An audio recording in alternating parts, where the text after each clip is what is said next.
নমস্কার বন্ধুরা, Moumita kitchen house YouTube চ্যানেলে সবাইকে স্বাগতম। আজকে আবার একটি নতুন রেসিপি নিয়ে তোমাদের কাছে চলে এলাম। তো বন্ধুরা, এই রেসিপিটা যদি গরম ভাতের সঙ্গে হয় তাহলে একটা সবজি দিয়েই ভাত খাওয়া হবে। তো আর কোনো সবজি লাগবে না, খুবই টেস্টি খেতে আর খুবই ভালো আর খুবই সহজে হয়ে যায়, বেশি টাইমও লাগে না। তো চলো বন্ধুরা, ভিডিওটি স্টার্ট করি। প্রথমে আমি এখানে 2 চামচের মতন সরিষা নিয়ে নিব। সাদা সরষা এখানে আমি নিয়েছি, আর কালো সরষা নিলে এখানে একটু রাই রাই লাগবে, তখন আর সেই জন্য সাদা সরিষা নিয়েছি। এবারে 1 চামচের মতন আমি এখন জিরা নিয়ে নিব। তারপরে 3টা শুকনো লঙ্কা নিয়ে ভালো করে আমি এটাকে ফিন করে বেটে নিব। তোমরা চাইলে মিক্সারেও গ্রেড করতে পারো। আমি এখানে শিলনোড়া নিয়েছি, শিলনোড়াতে বেটে করলে খুবই ভালো হয় আর টেস্টি হয়। তো এখানে আমি সরিষাগুলোকে আমি পিন করে নিয়েছি। তো এবারে আমি ওই একটা বাটিতে জল নিয়েছিলাম, ওই বাটিতে আমি রেখে দিব। তারপরে এখানে আমি 2-3টা রসুন নিয়েছি, আর হাফ চামচের হবে এরকম আদা নিয়েছি। ভালো করে আমি এটাকে এখানে বেটে নিয়েছি, দেখো পুরো পিন করে বেটে নিয়েছি। এবারে এখানে একটা জামবাটি নিয়েছি, এখানে আমি টমেটো ছোটো ছোটো করে কেটেছিলাম। আলু ভাজা হয় তার থেকে একটু ছোটো করে সরু সরু করে আমি এখানে কেটে নিয়েছি। আর টমেটোগুলো দেখো এইভাবে ছোট ছোট করে টমেটোগুলো কেটে নিয়েছি। আর এখানে আমি পেঁয়াজগুলো ছোট ছোট করে কেটে নিয়েছি, পেঁয়াজগুলো। তারপরে আমি এখানে সরষে আর জিরা বেটে রাখা ওইগুলো দিয়ে দিব।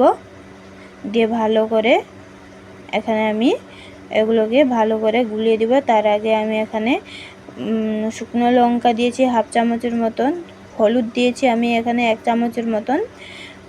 এরপরে পরিমাণ মতন আমি এখানে লবণ দিয়ে দিয়েছি। এবারে ভালো করে আমি হাতে ভালো করে মিশিয়ে নিব 2-3 মিনিটের মতন। এখানে সব আলু পেঁয়াজ আর মশলা যত দিয়েছিলাম সব একসঙ্গে আমি এগুলোকে ভালো করে হাত দিয়ে মিশিয়ে নিব।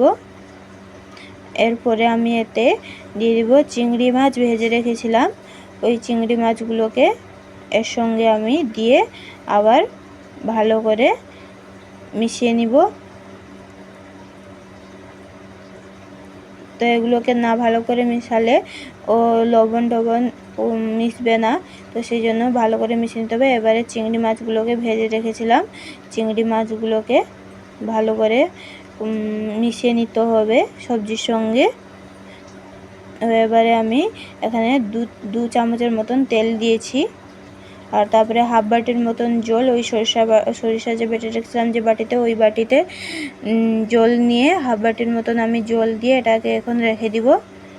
তারপরে এখানে একটা কড়াই বসিয়ে কড়াই গরম করে তেল দিয়ে, তেলটা গরম হলে জিরে আর একটা শুকনো লঙ্কা আমি এখানে কেটে দিয়েছি।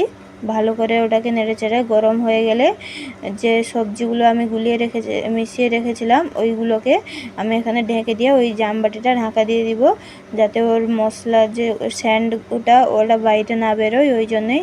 তারপরে 1 মিনিটের পরে আমি এটাকে কেড়ে নিব। তারপরে দেখো আমি এখানে ভালো করে মিশিয়ে নিব সবজিগুলোর সঙ্গে। যে তেল আছে সবগুলো একসঙ্গে মিশিয়ে নিব ভালো করে। আর গ্যাসের ফ্লেমটা বন্ধুরা কম আঁচেই রাখতে হবে। প্রথমে যদি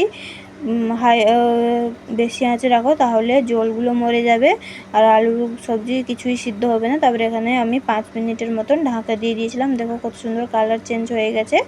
এবারে আমি ভালো করে নেড়ে চেড়ে নিতে হবে সবজির সঙ্গে, যে আবার উল্টো পাল্টা করে দিতে হবে, যাতে ওপরে সবজিগুলো ভালো করে সিদ্ধ হয়ে যায় আর নিচে সবজিগুলো ওপরে চলে আসে।